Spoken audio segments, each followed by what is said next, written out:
Hello hi welcome नमस्ते, मेरा नाम ऋतिक और आज हम फिर से बात करने वाले हैं एक और इंटरेस्टिंग कंसेप्ट के ऊपर। तो ये वीडियो उन बच्चों के लिए मोस्ट इंपोर्टेंट होने वाली है जिनके पास सब्जेक्ट है intermediate macro economics second policy issues. तो चलिए शुरू करते हैं आज की वीडियो को। और आज हम बात करेंगे यूनिट नंबर 3 के लेसन नंबर 1 के बारे में, जहां हम डिस्कस कर रहे थे मंडल फ्लेमिंग रूल को, है ना। और ये हमारा इस लेसन का आखिरी वीडियो होने वाला है, यानी कि लेसन नंबर 5 का आखिरी वीडियो होने वाला है। थोड़ा सा लेंथी होगा क्योंकि थोड़े से टेक्निकल कंसेप्ट इसमें ज्यादा है और मुझे इस चैप्टर को इसी वीडियो में खत्म भी करना है, इसलिए थोड़ी सी वीडियो जो है क्या हो जाएगी, लेंथी हो जाएगी बाकी वीडियोस के अकॉर्डिंग। और इस कंप्लीट सीरीज के नोट्स भी ऑलरेडी प्रिपेयर हो चुके हैं with important question answer PDF. जिन बच्चों को नोट्स परचेज करने हैं वो इस नंबर पे जाए 9667836333 यहाँ पे व्हाट्सएप करके नोट्स भी ले सकते हैं। और हम चालू करते हैं आज का कंसेप्ट। जो हमारा आज का कंसेप्ट है, तो हम तो बात करते हैं यूनिट नंबर 3 की इश्यूज इन ओपन इकोनॉमी, और उसका लेसन नंबर 1 चल रहा था मंडल फ्लेमिंग रूल, क्योंकि यूनिट नंबर 3 में 2 लेसन्स हैं और वैसे ये लेसन नंबर 5 है अगर आप कंप्लीट सीरीज के अकॉर्डिंग देखोगे तो आज का जो टॉपिक है वो हमें समझना क्या है, इंपैक्ट ऑफ डिफरेंट पॉलिसीज, यानी कि जो अलग अलग पॉलिसीज होती हैं, ठीक है, चाहे वो हमारी फिजिकल पॉलिसी हो, एक्सपेंशनरी फिजिकल पॉलिसी हो, कॉन्ट्रैक्शनरी फिजिकल पॉलिसी हो, उसका स्मॉल इकोनॉमी पे क्या इफेक्ट पड़ता है। तो impact of different policies on small and large open economy, तो उसका स्मॉल और लार्ज ओपन इकोनॉमी पे किस प्रकार का प्रभाव पड़ता है। अब इसमें केस में क्या आया, impact of expansionary fiscal monetary policy on Mundell Fleming. तो हमें समझना ये पड़ेगा कि एक्सपेंशनरी फिजिकल और मॉनेटरी पॉलिसी का इफेक्ट क्या पड़ता है इकोनॉमी के ऊपर। तो एक एक करके समझते हैं। अब यहाँ पे 2 तरह के रेट आते हैं, एक तो फिक्स्ड एक्सचेंज रेट, दूसरा फ्लोटिंग एक्सचेंज रेट। बस ये दोनों में डिफरेंस क्या है। फिक्स्ड वर्ड का मतलब क्या होता है, जो चीज फिक्स रहे, है ना, फिक्स एक्सचेंज रेट, जिसको आरबीआई यानी कि सेंट्रल बैंक जो है वो डिटरमाइन देता है कि वो चीज जो है वो फ्लक्चुएट नहीं होगी मार्केट फोर्सेस के अकॉर्डिंग। दूसरा होता है फ्लोटिंग एक्सचेंज रेट, जो चेंज होता है according to market forces demand and supply. तो दो तरह के एक्सचेंज रेट को लेके हम मॉनेटरी पॉलिसी को डिस्कस करेंगे और फिजिकल पॉलिसी को भी डिस्कस करेंगे, ठीक है। और मैंने आप लोगों को प्रीवियस वीडियो में भी ये चीज समझाई थी कि फिजिकल पॉलिसी को जो है वो इन्फ्लुएंस कौन करती है, गवर्नमेंट इन्फ्लुएंस करती है, ठीक है, इकोनॉमी के अंदर स्टेबिलिटी लेके आने के लिए। और मॉनेटरी पॉलिसी को सेंट्रल बैंक जो है वो चेंज करती है अपने हिसाब से, ताकि इकोनॉमी के अंदर स्टेबिलिटी बनाई जाए। तो आप कंक्लूजन तौर पे बात कर सकते हो कि देखो, सेंट्रल बैंक कहीं ना कहीं गवर्नमेंट को ही फॉलो करती है, तो मॉनेटरी पॉलिसी हो चाहे फिजिकल पॉलिसी हो, जो दोनों में चेंजेस आते हैं वो कहीं ना कहीं गवर्नमेंट लेके आती है इकोनॉमी के अंदर। इन्फ्लेशन ना हो उससे बचने के लिए, डिफ्लेशन ना जाए उससे बचने के लिए, प्राइस को स्टेबल रखने के लिए, तो उन सब चीजों के लिए हम जो है इन पॉलिसीज को यूज करते हैं। आज हम इसका इंपैक्ट ही समझने वाले हैं कि क्या क्या इंपैक्ट पड़ने वाला है। और जिन्होंने इस सीरीज की बाकी वीडियोस देखी होंगी उन्हें कुछ कुछ इंपैक्ट पता भी होंगे, उनको बहुत ज्यादा दिक्कत नहीं आएगी इस वीडियो को समझने में। क्यों? क्योंकि उन लोगों ने फिजिकल पॉलिसी ऑलरेडी पढ़ रखा है, मॉनेटरी पॉलिसी ऑलरेडी पढ़ रखा है प्रीवियस चैप्टर्स के अंदर, ठीक है। बस आज हम थोड़ा सा ना इसको इकोनॉमी के पॉइंट ऑफ व्यू से समझेंगे कि उसका इंपैक्ट जो है किस तरीके से पड़ सकता है इकोनॉमी के ऊपर। तो floating exchange rate means exchange rate that can change depending upon market condition. तो फ्लोटिंग एक्सचेंज रेट, जैसे कि मैंने बताया, ये वो एक्सचेंज रेट होते हैं जो चेंज होते हैं मार्केट कंडीशंस के according. Whereas fixed exchange rate is one, वो one होता है, is one where central bank fixes an exchange rate and it might be more or less than equilibrium exchange rate। तो जो हमारा fix exchange rate है, ये वो rate होता है जिसको सेंट्रल बैंक खुद फिक्स करता है, जो कहीं ना कहीं ज्यादा भी हो सकता है और कम भी हो सकता है इक्विलिब्रियम एक्सचेंज रेट से, दैट मार्केट फोर्सेस डिटरमाइन, जिसको कहीं ना कहीं मार्केट फोर्सेस के जरिए डिटरमाइन किया जा रहा है। अगला पॉइंट हमारे पास यहाँ पे क्या आता है, in a fixed exchange rate system. अगर हम बात करते हैं फिक्स्ड एक्सचेंज रेट सिस्टम की, तो exchange rate is set and maintained at a specific rate. तो ये वो एक्सचेंज रेट है जो किसी ना किसी स्पेसिफिक रेट पर डिटरमाइन किया जाता है बाय सेंट्रल बैंक, जिसे कौन इशू करता है, सेंट्रल बैंक। और अगर मैं बात कर रहा हूं इंडिया के केस की, तो इंडिया के केस में इसे कौन डिटरमाइन करेगा, आरबीआई यानी कि रिजर्व बैंक ऑफ इंडिया। तो वो चीज ध्यान रखना, ठीक है। And fluctuations in the exchange rate are not permitted. और लेकिन यहाँ पे किसी भी तरह के फ्लक्चुएशंस आपको नजर नहीं आएंगे, क्योंकि होते ही नहीं है फ्लक्चुएशंस, ठीक है। अब आगे समझते हैं, ठीक है। तो फ्लक्चुएशंस की बात कर लेता हूं। तो in the exchange rate are not permitted, यहाँ पे परमिट नहीं किए जाते वो। अब here IS is original goods market. अगर हम यहाँ पे देखें, जो आईएस है, ये हमारा आईएस है, ये हमारा ओरिजिनल गुड्स मार्केट है, इसको आईएस डैश कर लेता हूँ, आईएस डैश, ठीक है। तो अब थोड़ा सा हम ग्राफ के अकॉर्डिंग स्टडी करते हैं। तो ये हमारा इक्विलिब्रियम 1, ये हमारा इक्विलिब्रियम 2, ये हमारा एलएम कर्व। उम्मीद आपको एलएम कर्व पता है, जो कहीं ना कहीं इकोनॉमी के अंदर मनी सप्लाई से रिलेटेड काम करता है या फिर मनी सप्लाई को शो करता है। तो हियर आईएस कर्व जो किसको दिखाता है, आउटपुट को, इसको हम बोलते हैं इन्वेस्टमेंट सेविंग कर्व या फिर आउटपुट, जिसके जरिए हम इकोनॉमी के अंदर कितना आउटपुट जनरेट हो रहा है उन सबका पता रखते हैं। तो here IS is original goods market, जो ओरिजिनल गुड्स मार्केट है, मैंने बताया ना कि ये कहीं ना कहीं गुड्स को दिखाता है कितने गुड्स चल रहे हैं, goods market curve. LM is original money market, और ये मनी मार्केट को शो करता है, money market curve. Original equilibrium exchange rate is even, अगर हम देखते हैं ओरिजिनल इक्विलिब्रियम एक्सचेंज रेट जो है वो क्या है, इवन है, ठीक है, इवन आ गया। Now there is expansionary fiscal policy, अब यहां पे क्या यूज की जा रही है, एक्सपेंशनरी फिजिकल पॉलिसी। अब एक्सपेंशनरी फिजिकल पॉलिसी का सिंपल सा मतलब है कि जब गवर्नमेंट किसी भी इकोनॉमी को एक्सपेंड करना चाहती है तब वो इस एक्सपेंशनरी पॉलिसी को यूज करती है। अब बात आई भैया इसको यूज कैसे किया जाता है, देखो अगर गवर्नमेंट को बिजनेस एक्सपेंड करने हैं तो हमें दो चीजें कर सकती है गवर्नमेंट, एक तो अपने खर्चे बढ़ा ले, अपनी स्पेंडिंग्स इंक्रीज कर ले, दूसरा तरीका ये होता है कि भाई टैक्स रेट कम कर दे, क्योंकि टैक्स रेट कम अगर कर देगी गवर्नमेंट तो कहीं ना कहीं जो लोगों के पास डिस्पोजेबल इनकम वो बढ़ जाएगी और लोग कंजप्शन ज्यादा करेंगे, तो ऐसे केसेस में आउटपुट लेवल भी क्या होगा, ज्यादा जनरेट किया जाएगा। तो सिंपल सा मतलब ये है कि जब गवर्नमेंट को एक इकोनॉमी को एक्सपेंड करना होता है तब वो गवर्नमेंट एक्सपेंशनरी पॉलिसी यूज करती है, और इसके तहत गवर्नमेंट दो काम करती है, एक तो अपनी स्पेंडिंग्स को बढ़ा सकती है, यानी कि अपने खर्चों को बढ़ा सकती है, दूसरा टैक्स रेट कम कर सकती है ताकि लोग भी ज्यादा से ज्यादा कंजप्शन करें।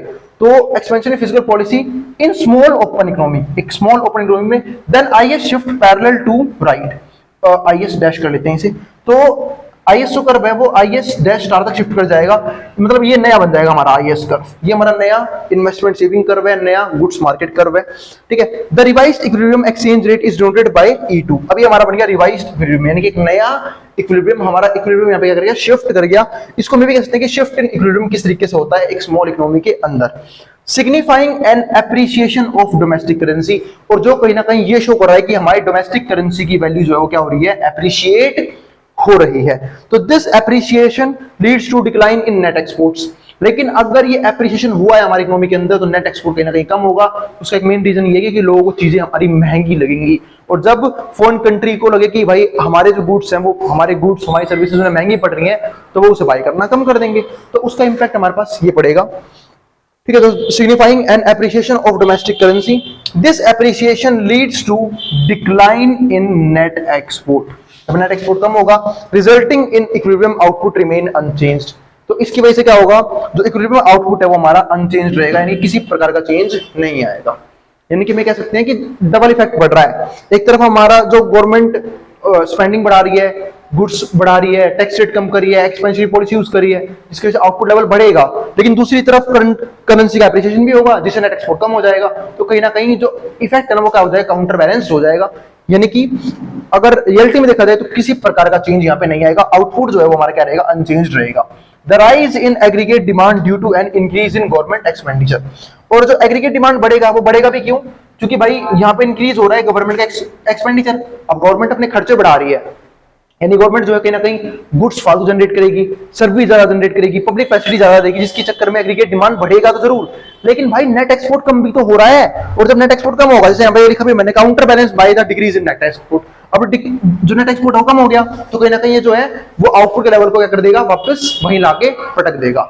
कि गवर्नमेंट ने कोशिश करी थी कि वो चीजों को एक्सपेंड कर देगी, लेकिन वो एक्सपेंड नहीं हुई, लोगों के लिए तो एक्सपेंशन आ चुका है इकोनॉमी के अंदर, लेकिन नेट एक्सपोर्ट कम हो गया तो आउटपुट का लेवल जो है कहीं ना कहीं क्या हो जाएगा, उतना ही रह जाएगा। तो यहाँ पे मैं क्या देखने को मिलेगा, counter balance by the decrease in net export. Consequently, new equilibrium is categorized by a higher exchange rate. तो ये शो करता है कि जो नया इक्विलिब्रियम है इसको हम कैटेगराइज करते हैं by a higher exchange rate but maintain same level of equilibrium output. लेकिन हम जो बात करते हैं इक्विलिब्रियम आउटपुट की, उसका लेवल क्या रहता है, हमेशा यहाँ पे सेम ही रहता है। अब चलते हैं दूसरे पॉइंट की तरफ। दूसरा पॉइंट क्या है हमारे पास यहाँ पे, exchange monetary policy in case of floating exchange rate. तो एक्सचेंज मॉनेटरी पॉलिसी की मॉनेटरी पॉलिसी किस तरह की है, in case of floating exchange rate, ठीक है। तो जिसमें हमारा फ्लोटिंग एक्सचेंज रेट जो है, मतलब एक्सचेंज रेट क्या है, फ्लोटिंग है। यहां पर तो मैंने बात की थी फिक्स्ड एक्सचेंज रेट की, एक मिनट वेट करो, चलो बाकी देखते हैं। हाँ, तो मैं बात करता हूं दूसरे exchange monetary policy in case of floating exchange rate, जहां पे एक्सचेंज रेट कैसा है, फ्लोटिंग एक्सचेंज रेट है।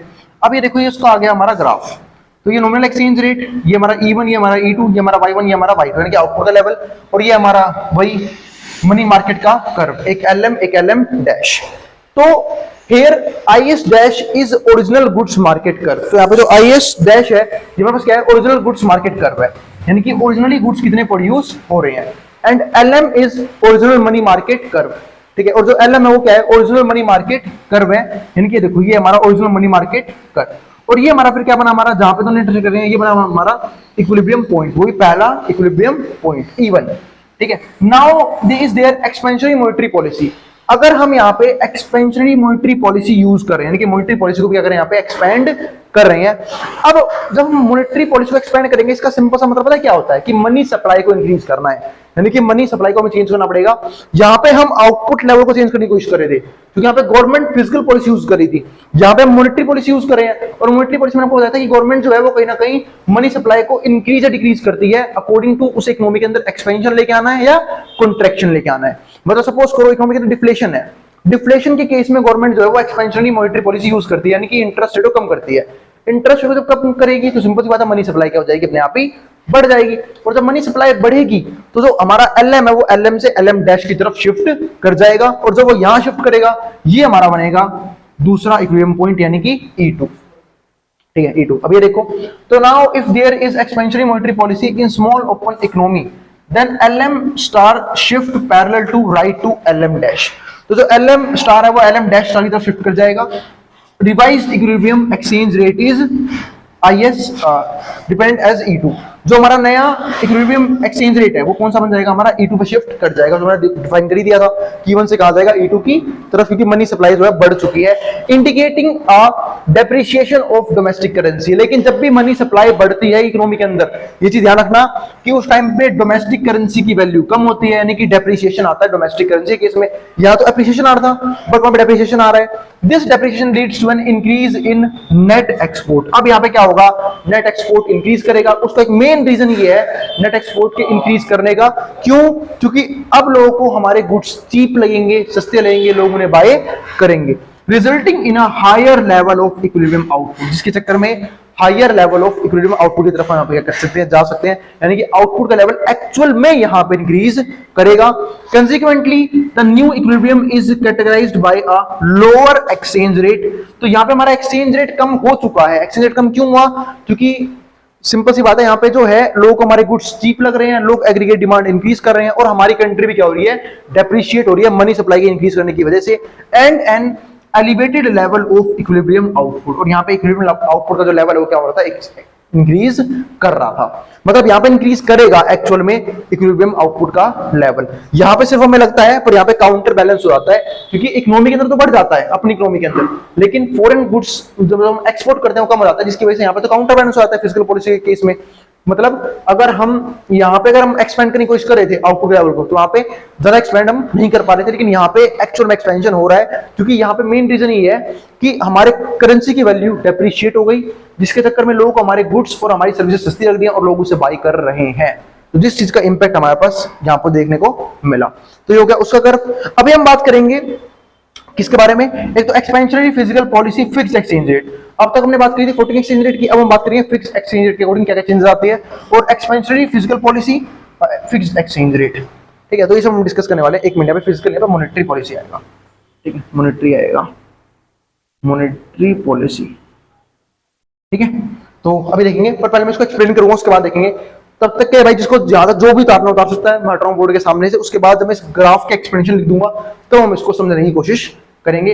अभी वीडियो खत्म नहीं हुई है, मैंने पहले कहा था कि इस वीडियो में चैप्टर खत्म कर दूंगा मैं, और ये मोस्ट इंपोर्टेंट वीडियो होने वाले, क्यों, क्योंकि यहाँ पे हम हर एक एस्पेक्ट को देखने वाले हैं और ऐसी पॉलिसीज को भी देखने वाले हैं, चाहे वो हमारी फिजिकल पॉलिसी हो, चाहे वो हमारी मॉनेटरी पॉलिसी हो, चाहे एक्सपेंशनरी हो, चाहे कॉन्ट्रैक्शनरी हो, उन सारे पॉइंट को डिस्कस करेंगे कि उसका हमारी इकोनॉमी पे किस प्रकार का फर्क पड़ता है, ठीक है। और अगर भाई यहाँ तक की वीडियो पसंद आई हो तो वीडियो को लाइक किए बिना मत जाना, और चैनल को सब्सक्राइब भी कर देना, और उन बच्चों में शेयर भी कर देना जिन बच्चों का एग्जाम होने वाला हो सेम सब्जेक्ट का। पहले यहाँ तक उतारो, फिर डिस्कस करेंगे आगे के टॉपिक्स।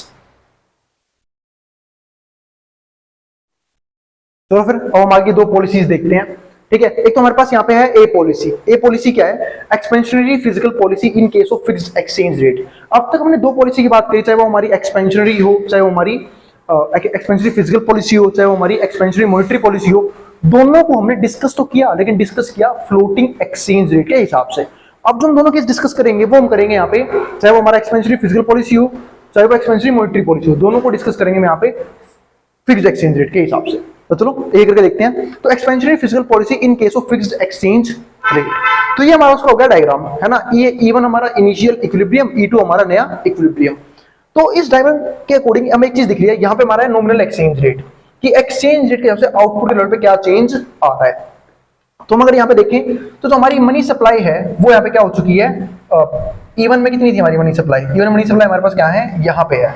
अच्छा E1 में यहाँ पे है, E2 में कहाँ पे चली गई, शिफ्ट कर गई, ठीक है, जो हम अभी डिस्कस भी करेंगे। तो fixed exchange rate system where central bank has set the exchange rate at E1।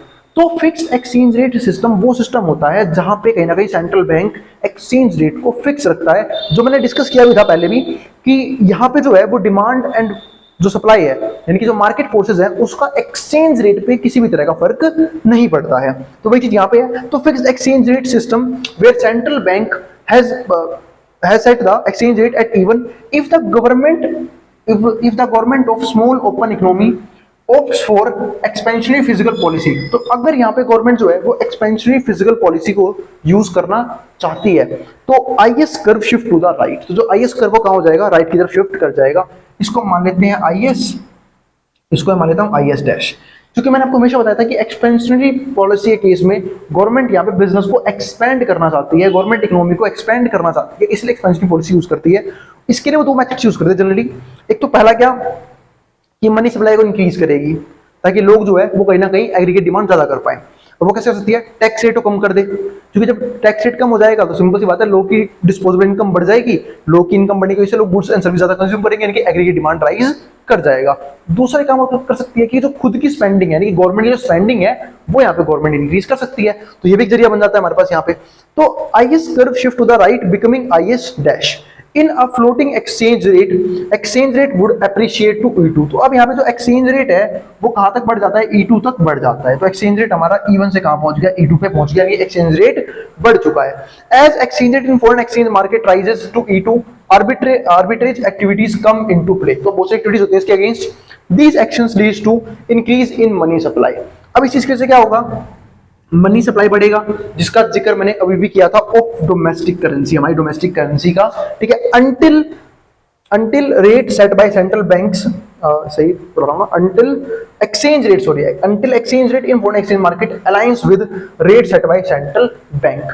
और मनी सप्लाई जो है वो डोमेस्टिक करेंसी की जब तक बढ़ेगी जब तक फॉरेन एक्सचेंज मार्केट का जो रेट है, ठीक है, वो हमारे सेंट्रल बैंक के रेट के साथ मैच नहीं कर जाता। तो मैंने तो बोला ही था ऊपर की मनी सप्लाई बढ़ेगी, क्योंकि यहाँ पे हम एक्सपेंशनरी पॉलिसी यूज कर रहे हैं और यहाँ पे हम पूरी कोशिश करते हैं कि इकोनॉमी के अंदर एग्रीगेट डिमांड राइज हो, और एग्रीगेट डिमांड बढ़ने का एक ही कारण होता है मनी सप्लाई का इंक्रीज होना, और उसके लिए गवर्नमेंट टैक्स रेट को कम भी करती है और अपनी स्पेंडिंग्स को भी बढ़ाती है। दूसरा पॉइंट क्या आता है, consequently the LM curve also shift to right. अब इसी की वजह से जो LM कर्व है वो राइट की तरफ शिफ्ट कर जाएगा, क्योंकि LM कर्व जो है वो डील करता है मनी मार्केट से, और भाई मनी सप्लाई बढ़ रही है तो मनी सप्लाई तो बढ़ेगी ना भाई, तो मनी मार्केट भी क्या हो जाएगा, राइट की तरफ शिफ्ट कर जाएगा और आउटपुट लेवल को Y2 तक लेके चला जाएगा।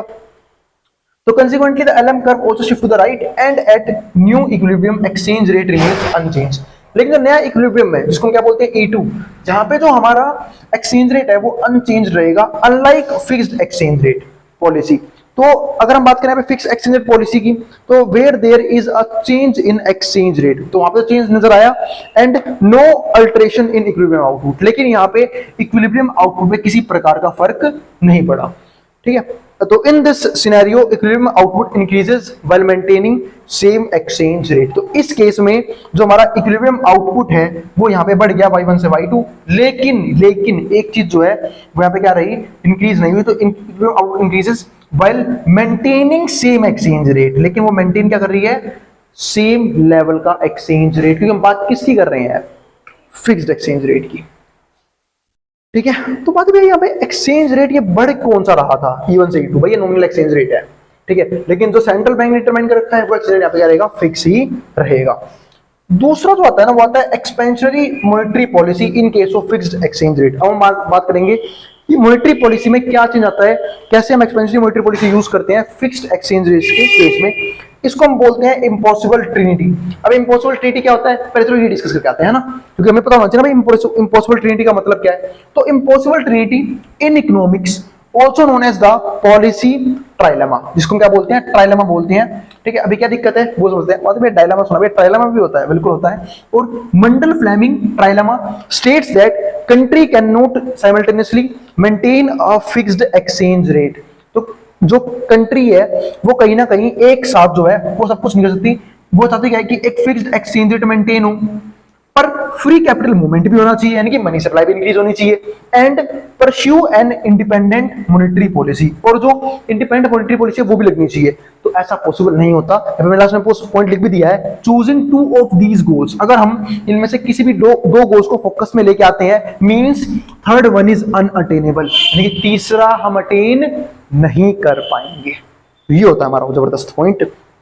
अब यह समझते हैं अगला, तो आगे क्या बात है इसमें, तो scenario of fixed exchange rate, जो हम बात करते हैं फिक्स्ड एक्सचेंज सिस्टम की, where central bank has established exchange rate E2, तो जहां पे सेंट्रल बैंक ने यहाँ पे एक्सचेंज रेट सेट किया वो कौन सा था हमारा E2, मान लिया ये कर दिया E2 पे एक्सचेंज रेट को यहाँ पे रख दिया है। If the government of small open economy, तो अगर जो गवर्नमेंट है वो small open economy pursues an expansionary monetary policy, अगर वो यहाँ पे एक्सपेंशनरी मॉनेटरी पॉलिसी यूज करती है, LM curve shift to the right, तो जो एलएम कर्व है वो राइट तक शिफ्ट कर जाएगा, बिकमिंग एलएम डैश, और क्या बन जाएगा हमारा एलएम डैश बन जाएगा, यानी कि वो एलएम से यहाँ पे कहां पहुंच जाएगा, एलएम डैश की तरफ रीच कर जाएगा, जैसा कि हमने इस पॉइंट में भी देखा था जहां पे हम एक्सपेंशनरी फिजिकल पॉलिसी की बात कर रहे थे फिक्स एक्सचेंज रेट के केस में। तो in a floating exchange rate scenario, तो अगर हम वापस जाएं एक बार फ्लोटिंग एक्सचेंज रेट के सिनेरियो पे, exchange rate would depreciate to E1, तो वहां पे एक्सचेंज रेट जो है डेप्रिशिएट होगा, और वैसे ही यहाँ पे भी डेप्रिशिएट हुआ है, E2 से कहां हो गया है, E1 चला गया है। ठीक है, E1 however given the fixed exchange rate situation, अगर हम इस चीज की बात करें तो as exchange rate in foreign exchange market decreases to E1, तो अगर हमारा एक्सचेंज रेट जो है वो फॉरेन एक्सचेंज मार्केट के अंदर डिक्रीज हुआ है E1 तक, arbitrage activities come into play, तो यहाँ पे कुछ एक्टिविटीज होंगी, these actions result in reduction in money supply, तो यहाँ पे मनी सप्लाई कम होगी, यहाँ पे मनी सप्लाई जो है वो इस तरफ रीच कर जाएगी। ठीक है, actions result in reduction in money supply of domestic currency, तो until exchange rate in foreign exchange, और ये भी जब तक होगा until exchange rate in foreign exchange market, और जब तक होगा जब तक फॉरेन एक्सचेंज मार्केट का जो रेट चल रहा है वो सेंट्रल बैंक के साथ ठीक नहीं होता। तो यहाँ पे मनी सप्लाई इंक्रीज हो रही है, यहाँ पे क्या हो रही है, डिक्रीज हो रही है, इससे अब ध्यान रखना। तो consequently the LM curve also shift to the left, जिसकी वजह से एलएम कर्व राइट से लेफ्ट की तरफ शिफ्ट कर जाएगा, and at new equilibrium both exchange rate and output remain same. लेकिन यहाँ पे जो हमारा एक्सचेंज रेट है और जो आउटपुट का लेवल है दोनों क्या रहेंगे, यहाँ पे सेम रहेंगे, इसीलिए इसको क्या बोलते हैं, इसको बोलते हैं इम्पॉसिबल ट्रिनिटी, यानी कि यहाँ पे हम हर एक चीज करने की कोशिश कर तो रहे हैं, बिजनेस को एक्सपेंड करना है, आउटपुट लेवल को एक्सचेंज करना है, मॉनेटरी पॉलिसी यानी कि फ्लो ऑफ मनी को बरकरार रखना है, और हमें यहाँ पे जो है मतलब इकोनॉमी की हम ओवरऑल ग्रोथ चाहते हैं, लेकिन यहाँ पे हो क्या रहा है, ऐसा पॉसिबल नहीं होता। अगर आपको कुछ चीजें ग्रो करनी है तो कुछ चीजें सेक्रीफाइस करनी पड़ेंगी। तो यहाँ पे देखो हम सब कुछ तो कर पा रहे हैं, पर मनी सप्लाई जो हमारा मेन मोटिव था वो हमारा क्या हो रहा है, यहाँ पे कम होता जा रहा है, मनी सप्लाई जो है वो कम होता है, तो वो जो है इसलिए एलएम कर्व जो है वो एलएम तक शिफ्ट यहाँ पे कर गया, लेफ्ट साइड शिफ्ट करेगा। ये था हमारा इस वीडियो कंप्लीट कंसेप्ट। उम्मीद है टॉपिक समझ में आ गया होगा। यहाँ पे हमारा वाला चैप्टर होता है खत्म। अगली वीडियो में बात करेंगे हम अपने नेक्स्ट चैप्टर की, यानी कि exchange rate and balance of payment क्या होता है, वो हमारा होगा इस सीरीज का आखिरी लेसन। ठीक है, तो अगर वीडियो पसंद आई हो तो वीडियो को लाइक किए बिना मत जाना, और चैनल को सब्सक्राइब भी कर देना ऐसी वीडियोस के लिए, और उन बच्चों में शेयर भी कर देना जिन बच्चों का एग्जाम होने वाला हो सेम सब्जेक्ट का। अब जिसको जो उतारना उतार सकता है, मैं उतारूं बोर्ड के सामने से, और नोट्स के लिए आप इस नंबर पर व्हाट्सएप के नोट्स भी ले सकते हो, अब जिसको जो उतारना उतार सकता है।